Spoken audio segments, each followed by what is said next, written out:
जय हिंद दोस्तों। आज हम बात करेंगे गंगा नदी तंत्र के बारे में। पूरा डिटेल से समझेंगे, पूरा गंगा नदी सिस्टम समझेंगे, क्या है, किस प्रकार से, कौन सी नदी है, कहाँ पर आकर मिलती हैं, तो इसके बारे में पूरा डिटेल समझेंगे। इससे पहले वाले वीडियो में हमने आपको यमुना नदी तंत्र के बारे में बता दिया था। चलिए स्टार्ट करते हैं। गंगा नदी तंत्र समझते हैं। एक खतरनाक तरीके से बनी हुई है पूरी स्लाइड। अब इसको समझते हैं। देखिए, जो भारत की सबसे लंबी नदी है वो गंगा नदी है। और देखिए, गंगा नदी तंत्र से ही पूरे उत्तर भारत में सिंचाई होती है। इसी से आपका जो गेहूँ धान है यही सब हो रहा है इसी से। अब इसी के बारे में समझना है, गंगा नदी के बारे में। तो सबसे पहले हम उड़ते हुए उत्तराखंड पहुंचते हैं। उत्तराखंड में एक स्थान है जिसका नाम है गढ़वाल हिमालय। वहां पर संतोपत हिमानी है। वहां पर संतोपत नामक ग्लेशियर है। ग्लेशियर क्या होता है? पूरा बर्फ का पहाड़ जमा होता है, पूरा पहाड़ बना होता है बर्फ का, वही बर्फ पिघलता है, पानी के रूप में बहता है। तो यहाँ से पानी के रूप में बहता है, तो उसी को कहते हैं हम अलकनंदा नदी। अब देखिए, जब अलकनंदा नदी ये पानी बहता हुआ यहाँ पर पहुंचता है तो इधर से आती है एक धौली गंगा नदी। धौली गंगा नदी आपकी आती है, यहाँ पर यह मिल जाती है और विष्णु प्रयाग नामक स्थान पर मिलती है। प्रयाग किसे कहते हैं? दो नदियों के संगम को हम प्रयाग कहते हैं। तो इधर से आई अलकनंदा नदी, इधर से आई धौली गंगा, यहाँ पर यह मिल गई तो इसको कह दिया गया विष्णु प्रयाग। क्या विष्णु प्रयाग? अब उसके बाद अलकनंदा नदी आपकी आगे बढ़ती हुई जा रही थी, तो इधर से एक नदी आई जिसका नाम है नंदाकिनी नदी। क्या नंदाकिनी नदी यहाँ पर अलकनंदा से मिल गई, तो इस स्थान को क्या कहा गया? नंद प्रयाग। क्या नंद प्रयाग? तो नंद प्रयाग में किसका संगम होता है? अलकनंदा और नंदाकिनी नदी का। फिर उसके बाद अलकनंदा आपकी बढ़ती हुई चली जाती है, इधर से आती है एक पिंडार नदी। क्या पिंडार नदी यहाँ पर मिल जाती है? तो जहाँ पर मिलती है अलकनंदा और पिंडार नदी मिलती है, तो उस स्थान को हम कहते हैं कर्णप्रयाग। क्या कर्णप्रयाग कहते हैं? अब इधर आइए, इधर से तो केदारनाथ, उत्तराखंड के केदारनाथ के चिरौबरी ग्लेशियर से एक नदी निकलती है जिसका नाम है मंदाकिनी नदी। क्या मंदाकिनी नदी? तो बहते हुए यह आती है यहाँ पर अलकनंदा में मिल जाती है, जिस स्थान को क्या कहते हैं? रुद्रप्रयाग कहते हैं। क्या रुद्रप्रयाग? तो रुद्रप्रयाग में किसका संगम होता है? तो अलकनंदा और मंदाकिनी का संगम होता है। फिर उसके बाद यहाँ पर मिलन हो गया। फिर उसके बाद अलकनंदा आगे बढ़ती है और इधर से ही आती है उत्तराखंड के गंगोत्री हिमनद से एक नदी निकलती है जिसका नाम है भागीरथी नदी। क्या भागीरथी नदी? तो भागीरथी नदी और आपका अलकनंदा का संगम कहाँ पर है? देवप्रयाग में होता है। कहाँ पर? देवप्रयाग में। तो अलकनंदा और भागीरथी कहाँ पर मिलती है? देवप्रयाग में मिलती हैं। अब देखिए, जो भागीरथी की एक सहायक नदी है जिसका नाम है भीलांगना नदी। क्या भीलांगना नदी यहाँ पर आकर भागीरथी में मिल जाती है। अब देखिए, जो यह देवप्रयाग है, रुद्रप्रयाग है, कर्णप्रयाग है, नंदप्रयाग है, विष्णु प्रयाग है, इन पांचों को मिला दिया जाता है तो इसी को कहते हैं हम पंचप्रयाग कहते हैं। क्या पंचप्रयाग कहते हैं? पूरा उत्तराखंड में सिस्टम चल रहा है अभी तक। समझ गए यहाँ तक चीजें? तो आपसे यदि प्रश्न पूछा जाएगा अलकनंदा और धौली गंगा के संगम को क्या कहते हैं? तो विष्णु प्रयाग कहते हैं। अलकनंदा और नंदाकिनी के संगम को क्या कहते हैं? न है तो नंद प्रयाग हो गया, आप जानते रहिए।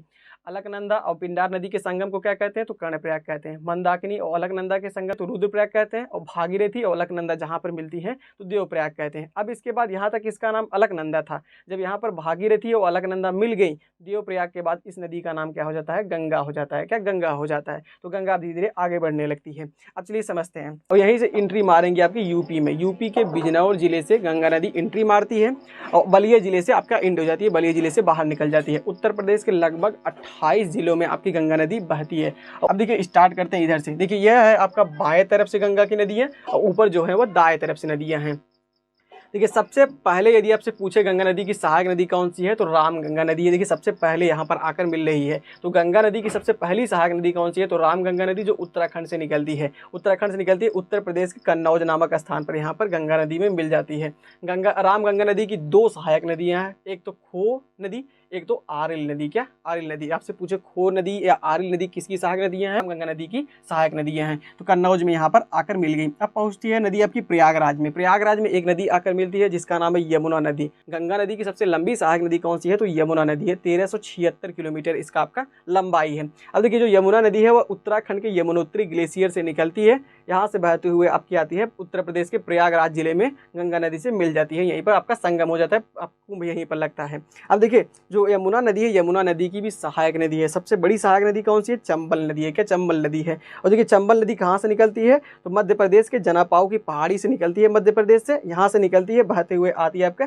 यमुना नदी में, यहाँ पर मिल जाती है। चंबल नदी की भी सहायक नदी है, 4-5 सहायक नदी है। अब देखिए, इधर है आपका राजस्थान में अरावली पर्वत श्रेणी फैली हुई है, जो सबसे पुरानी पर्वत श्रेणी है पूरे विश्व की। तो यहाँ से एक नदी निकलती है जिसका नाम है बनास नदी। बनास नदी यहाँ पर आकर मिल जाती है, चंबल में यहाँ पर मिल जाती है। अब देखिए, इधर आप देख सकते हैं यहाँ पर विंध्य पर्वत श्रेणी फैली हुई है जो मध्य प्रदेश में है। ऊपर यहाँ पर इसके क्या है? मालवा का पठार है। मालवा के पठार से कई नदियाँ निकलती हैं। यहाँ से निकलती है मालवा के पठार से छिप्रा नदी, यहाँ पर जाकर चंबल में मिल जाती है। और जो उज्जैन शहर है आपका वो छिप्रा नदी के ही किनारे बसा हुआ है, जहाँ पर कुंभ मेला आपका लगता है।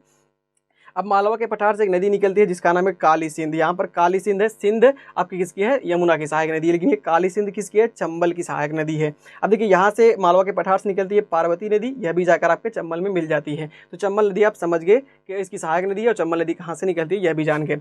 अब देखिए यहाँ पर आकर चंबल नदी आपकी यमुना में मिल गई। अब यमुना में ही कई नदियाँ और मिलती हैं। मालवा के पठार से निकलती है सिंध नदी, यहाँ पर जाकर आपकी यमुना नदी में मिल जाती है। बेतवा नदी है मालवा के पठार से निकलती है, यहाँ पर आपके यमुना नदी में मिल जाती है। और बेतवा नदी पर ही माता टीला परियोजना आपका चालू है। आपका माता टीला परियोजना यदि पूछे किस नदी पर बनी हुई है, तो बेतवा नदी पर बनी हुई है। अब देखिए केन नदी भी किसकी सहायक नदी है, तो यमुना की सहायक नदी है। केन नदी यहाँ पर जाकर आपकी यमुना में मिल जाती है। अब जो केन नदी है उसकी भी एक सहायक नदी है जिसका नाम है धसान नदी। क्या धसान नदी यहाँ पर किसकी सहायक नदी है, केन नदी। प्रयागराज में यमुना गंगा से आकर यहाँ पर मिल गई। तो इस प्रकार से आप यमुना नदी तंत्र भी समझ गए यहाँ पर, और गंगा नदी तंत्र यहाँ से स्टार्ट ही चल रहा है आपका। अब देखिए बात करते हैं प्रयागराज में मिलने के बाद एक नदी आती है उत्तर प्रदेश में, एक जिला है जिसका नाम है पीलीभीत। क्या पीलीभीत में एक झील है जिसका नाम है फुलहर झील। क्या फुलहर झील, तो फुलहर झील से एक नदी निकलती है जिसका नाम है गोमती नदी। लखनऊ जो है आपका वो गोमती नदी के ही किनारे बसा हुआ है। यह गोमती नदी बहते हुए आती है तो बिहार के गाजीपुर नामक स्थान पर यहाँ पर गंगा नदी से मिल जाती है यहाँ पर। अब देखिए नीचे से ही एक नदी आती है जिसका नाम है टोंस नदी। टोंस नदी आपके गाजीपुर के आसपास यहीं पर टोंस नदी जो है वह गंगा से मिल जाती है। और इधर से एक नदी निकलती है कर्मनासा नदी, वह भी जाकर बिहार के चौसा नामक स्थान पर गंगा में मिल जाती है। तो समझ गए यहाँ तक चीजें, कौन सी नदी, कर्मनासा नदी चौसा में जाकर यहाँ पर मिल जाती है। अब देखिए नेपाल में कुछ नदियां बहती हैं। नेपाल में एक नदी बहती है काली नदी और कर्णाली नदी। इनको नेपाल में काली और कर्णाली नदी कहते हैं। यह दोनों आकर यहाँ पर मिल जाती हैं। तो अभी नेपाल में बह रही है, जब मिलती है तो उसके बाद ये भारत में एंट्री करती है, तो भारत में इसको घाघरा नदी कहते हैं। क्या, घाघरा नदी। और इसी घाघरा नदी में एक नदी आकर मिलती है जिसका नाम है राप्ती नदी। जो गोरखपुर शहर है आपका वह राप्ती नदी के किनारे ही बसा हुआ है। तो राप्ती नदी आकर घाघरा में मिल जाती है, और घाघरा नदी बहते हुए आपके आकर बिहार के छपरा नामक स्थान पर मिल जाती है गंगा में। अब देखिए आगे चलते हैं, तो इधर है नीचे मध्य प्रदेश। मध्य प्रदेश में एक चोटी है जिसका नाम है अमरकंटक चोटी, आप जानते हुए होंगे। यहाँ से एक नदी निकलती है जिसका नाम है सोन नदी। क्या, सोन नदी यहाँ पर देख सकते हैं, सोन नदी निकलती है, यह जाकर बिहार के पटना यहाँ पर गंगा नदी से मिल जाती है। और सोन नदी की एक सहायक नदी है जिसका नाम है रिहंद नदी। क्या, रिहंद नदी किसकी सहायक नदी है, तो सोन नदी की सहायक नदी है। अब याद चीजें समझ गए, पटना में जाकर सोन नदी आपकी मिल गई। अब नेपाल में ही दो नदियां बहती है जिसका नाम है नारायणी नदी और एक कृष्णा गंडक। क्या, कृष्णा गंडक। ये दोनों आकर यहाँ पर मिलती है और मिलने के बाद जब भारत में एंट्री करती है तो इनका नाम बदल जाता है, गंडक नदी हो जाता है। गंडक नदी आकर पटना में, बिहार के पटना में गंगा से मिल जाती है। फिर उसके बाद नेपाल की पहाड़ी से एक नदी निकलती है जिसका नाम है कोसी नदी। बिहार का शोक कही जाती है कोसी नदी, सबसे ज्यादा रास्ता बदलती है और बिहार में पूरा बाढ़ लेकर आ चली जाती है। तो कोसी नदी आपके बिहार के कटिहार नामक स्थान पर गंगा नदी में यहाँ से मिल जाती है। अब यहीं पर है झारखंड। झारखंड में है पलामू की पहाड़ियाँ। पलामू की पहाड़ियों से एक नदी निकलती है जिसका नाम है पुनपुन नदी। यह भी पटना के पास हाजीपुर नामक स्थान पर यहाँ पर गंगा नदी से मिल जाती है। तो कटिहार में कोसी नदी आपकी आकर मिल गई। अब उसके बाद देखिए यहाँ पर है वेस्ट बंगाल में, पश्चिम बंगाल में दार्जिलिंग की पहाड़ियाँ हैं, वहीं पर से एक नदी निकलती है जिसका नाम है महानंदा नदी। के महानंदा नदी आकर कुर्सेला नामक स्थान पर गंगा नदी में मिल जाती है। अब यहाँ पर मिलने के बाद पश्चिम बंगाल में एक बैराज बना हुआ है गंगा नदी पर, फरक्का बैराज जिसको कहते हैं। फरक्का बैराज इसकी एक शाखा को दो शाखा में बांट देता है। पहली शाखा चली जाती है इधर से आपका बांग्लादेश में चली जाती है, बांग्लादेश वाले गंगा नदी को पद्मा कहते हैं। और एक शाखा दक्षिण की ओर चली जाती है जिसको हम क्या कहते हैं, हुगली नदी कहते हैं। तो देखिए हुगली नदी की भी सहायक नदी है। एक देखिए छोटा नागपुर के पठार से एक नदी निकलती है दामोदर नदी। तो दामोदर नदी जो है वह हुगली की सहायक नदी है। अब देखिए जो दामोदर नदी है उसकी भी सहायक नदी है जिसका नाम है बराकर नदी। क्या, बराकर नदी। और बराकर नदी पर ही तिलैया बांध आपका बनाया गया है। तो हमें आशा है आपको यहाँ तक चीजें समझ में आ गई होंगी। हर एक चीज हमने आपको बता दिया है आपके गंगा नदी तंत्र के बारे में। तो एक बार स्क्रीनशॉट ले लीजिए, उसके बाद दोबारा थोड़ा सा रिवाइज करते हैं।